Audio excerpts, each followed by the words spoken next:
Hi guys, so I just quick apologize for the fact that I never followed up on our first video.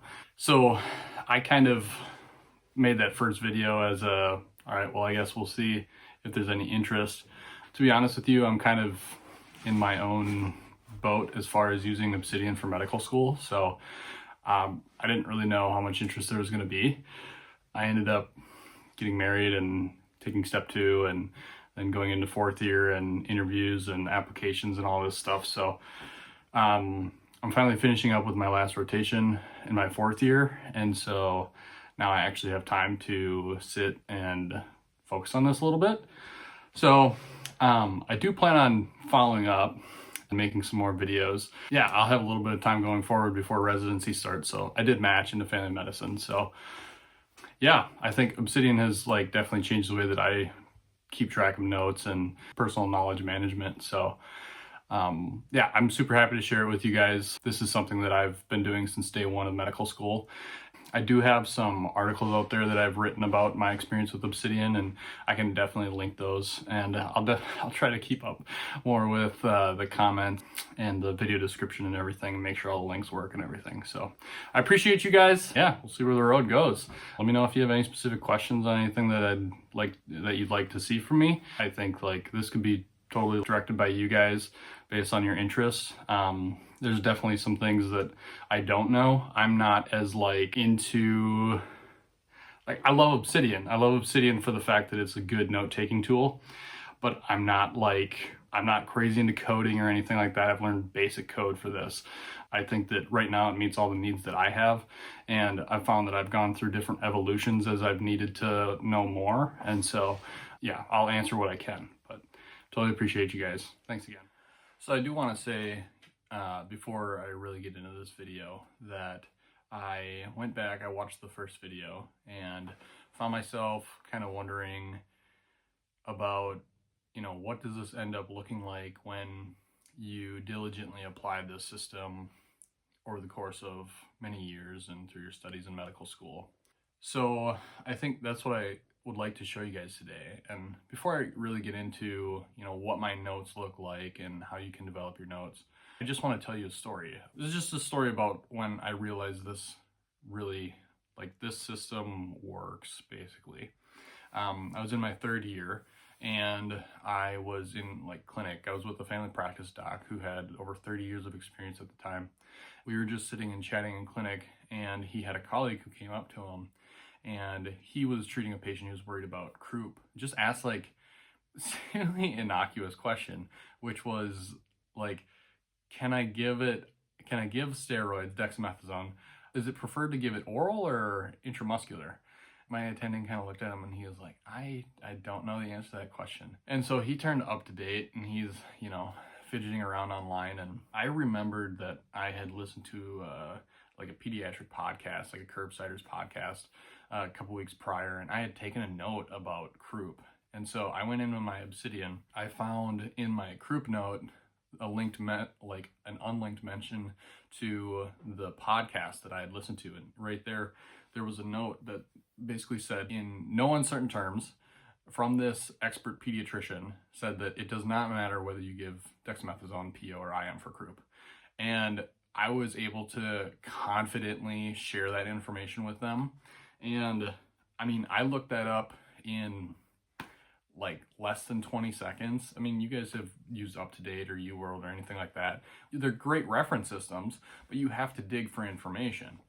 And I knew right where my information was. And I think that's one of the big strengths of using this system. I think once you learn how to think within it and use it as an external structure that you can reference every now and then, I think that it becomes a really powerful tool.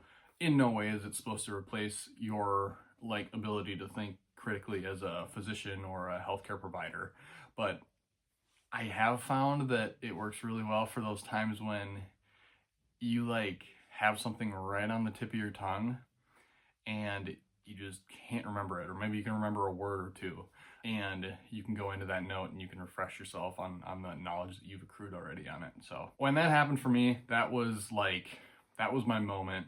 Okay, this works.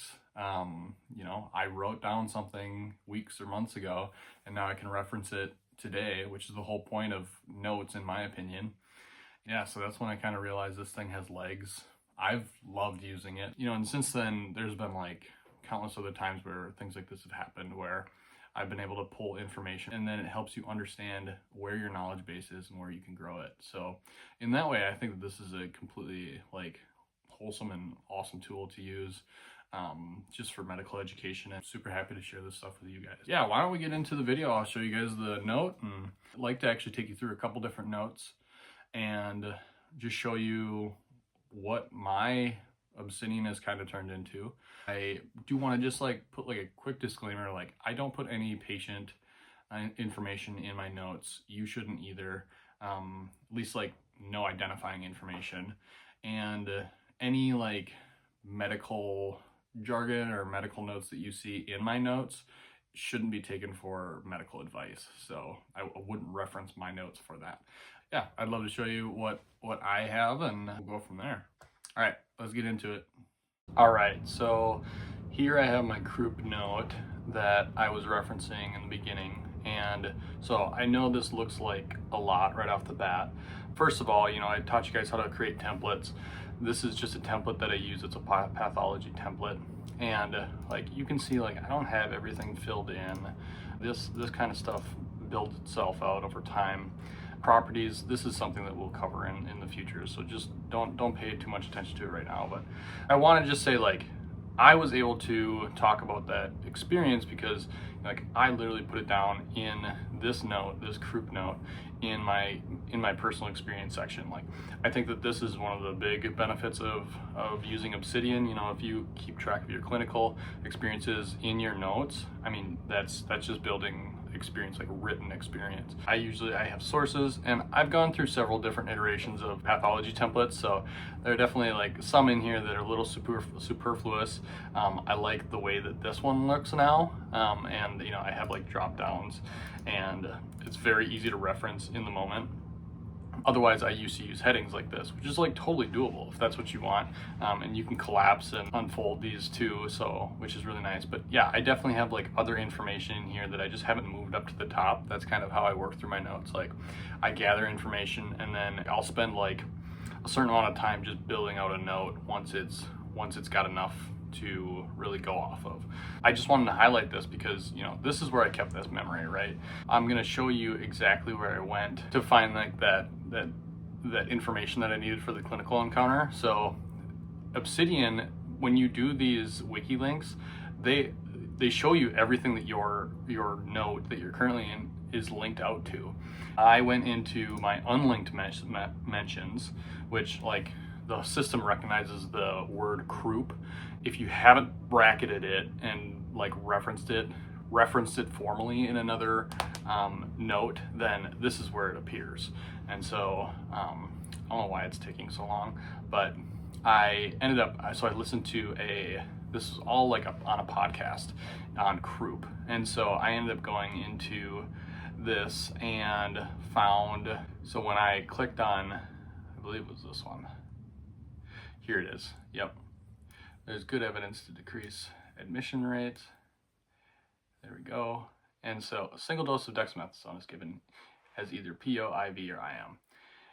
Effectiveness is the same. So I got all that, and this is, you know, I also integrate Readwise. We can talk about this at a different time, but so actually it was an article that I read and then came back to. So like that was my process, right? I'm like, okay, you have in your head, okay, I've seen this somewhere. I remember that I read this at one point, and I just can't remember exactly where I read it. But because I took a note on it and it says Croup in it, then I can go into my Croup note and I can see exactly where I've read it in the past. That just simplifies so much. As I build out this note, it'll be something that I like put in my clinical pearls. You know, that would go right under this section here. So that's kind of like where I go with these pathologies, right? As you continue in your training, you think in different ways. If you're in your first year, second year, this is really useful for lectures. And here's like a lecture note from my second year. It was just a lecture on shortness of breath. What I like about writing things down in like, you're given a blank page. What I really like about that is you literally just, you can listen, you can write, you can copy things down off the screen, whatever you need. Like, it's flexible enough to do whatever you need in the moment. It's like the closest thing you can get to just like writing like handwritten notes, but I think it's way faster because you actually type. But yeah, so this is literally just like, this is a note that I went through, and this was what I learned that day. And then you go through and I think the real strength of these notes is when you review them well, which is easier said than done, especially if you take a lot of notes. But regardless, even if you don't end up reviewing them, if you're down the road, anything that you talked about here, if you've linked it, it's going to be there and you're going to be able to review it then. So that's a lecture note. I mean, and then those of you that are in your clinical years, so this is what like a daily clinical note looks like for me. It's literally just, I'm writing down, you know, like you might write down like, oh, who are you working with? Or like I've written down like phone numbers and like little codes to doors and stuff like that where you're otherwise going to forget it. And you just go through, you know, I write down things that it's like, okay, I need to review this, or maybe I put it in this note as a link and then I like tap into it and see what I have written on it, and then I'll fill in whatever I learned that day, right? I've found that it's super useful to break things up into like drugs. Like once you get on a clinical, nobody calls anything generic names anymore. So you're like, what is Zetia? I don't know. It's ezetimibe. So, and then yeah, then I go through like conditions. You know, you see like I have headings for things and I go through that. We're expected to do PICO questions, and so I've actually found that this is really like helpful for that. I have a template for PICO questions and then I basically just work through that stuff.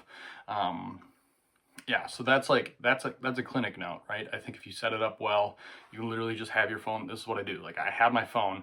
If I'm getting like a pearl or some like little nugget of wisdom from a clinician, I just like quick jot down and then it's there. Like it's in my system. That's all you really need to do with it.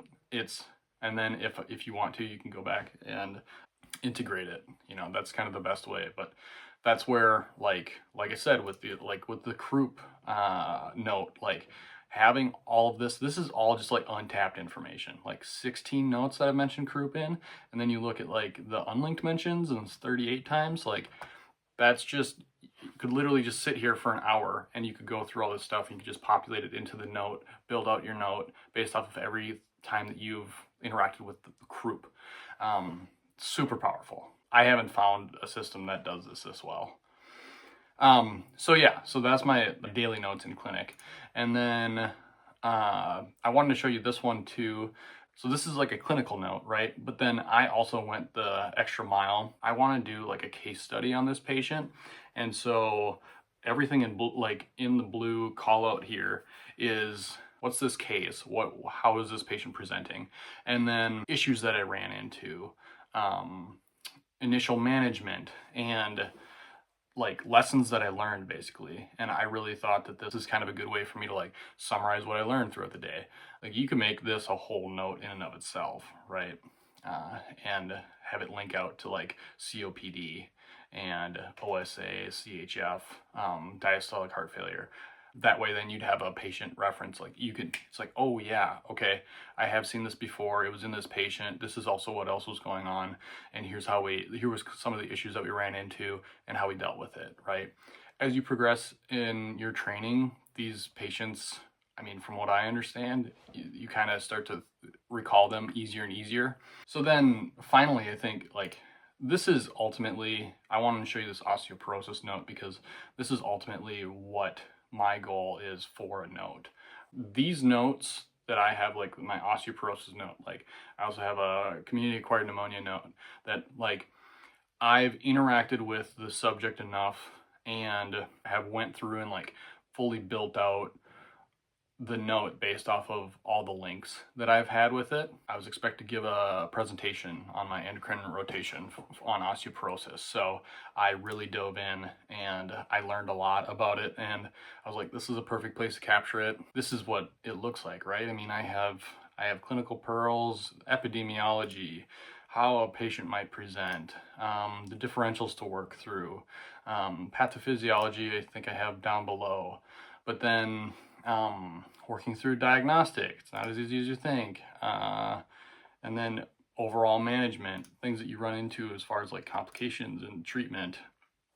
How to educate your patient. You know, like this is a big one. If you're going to take bisphosphonates with osteoporosis, then you really want to avoid taking any other, laying down or taking any other medication within 30 minutes of taking the pill. You don't take milk, mineral water, orange juice, anything like that. Like that's an important thing for a patient to know, right? Things where I've been like, times when I've been tested on this and didn't really understand it. I put that in difficult exam concepts. I've literally, this is a different part of Obsidian here, but like I've built out what does osteoporosis treatment look like, because for some reason in my head it never really clicked. And so like I was able to make this little like flow chart where it's a little easier to think through things. And then yeah, so I've referenced articles. Here's the lecture that I gave, other experiences with it, exam prep, like times when this has come up in UWorld, and like all of this stuff I just link out, right? And so, and then I have this like old pathology template here where it's like basic information that I learned at first. And then Obsidian lets you link out like even like if you're follow med Twitter or anything like that, you can link out those in these notes, which is I've actually found super helpful before. I had like a really good like ABG thing that I found on Twitter, and I linked it to my ABGs, and it like helped me think through it a little bit more when I was having a rough time with it. So yeah, that's what this ultimately ends up looking like. This is a place where I can feel like I can confidently come back to this note and I can work up a patient and kind of go through all of these different issues. And you know, like I've literally given a lecture on osteoporosis because of the amount of information that I've accrued on it already. So that's where like these refined pathologies and clinical recommendations for me, these are what like built out notes look like for me. I think the important thing to understand too is that, you know, they don't start like this. Like I showed you where we start, right? I mean, I showed you what like this is not a built out note right now, right? Croup, I mean, I just haven't interacted with it enough. I did have that one experience where I knew something that other people didn't, but ultimately, like when I get the chance to sit down, think through the information, interact with it, that's the big thing about Obsidian. Like being able to interact with this information is like seamless. It's ridiculous. And I've had fun like building out notes in the past because it is like you get to see everything that you've learned, and then you get to integrate it into a note, and it's like this is mine. Like this is the information that I've put together. You just wiki links make things like unbelievably seamless. I have articles that you can read about like why to choose Obsidian, and I'll link those below. I think really, you know, for me, this all becomes a reference system. You can't remember everything. Anki is really good for going through, you know, step 1 and step 2 and having that spaced repetition. But I'll be honest with you, nobody's going to keep doing Anki past medical school. Nobody's doing it in residency. You're too busy. You don't have time. If you don't keep up that spaced repetition, you lose. Like you lose information. And so I believe in the power of writing, and Obsidian lets me write and keep track and reference material that I've written down before. This is why I believe in the product so much, like the tool so much. For me, Obsidian, building this out is like a passion project of mine, and I I'm convinced that it will pay off in the future. You know, I'll let you decide for yourself whether, you know, this is something that you think is honestly doable for you, or if you feel like you'd actually get any use out of it. Because it's not for everybody, you know. I think you really have to have a love of writing. You have to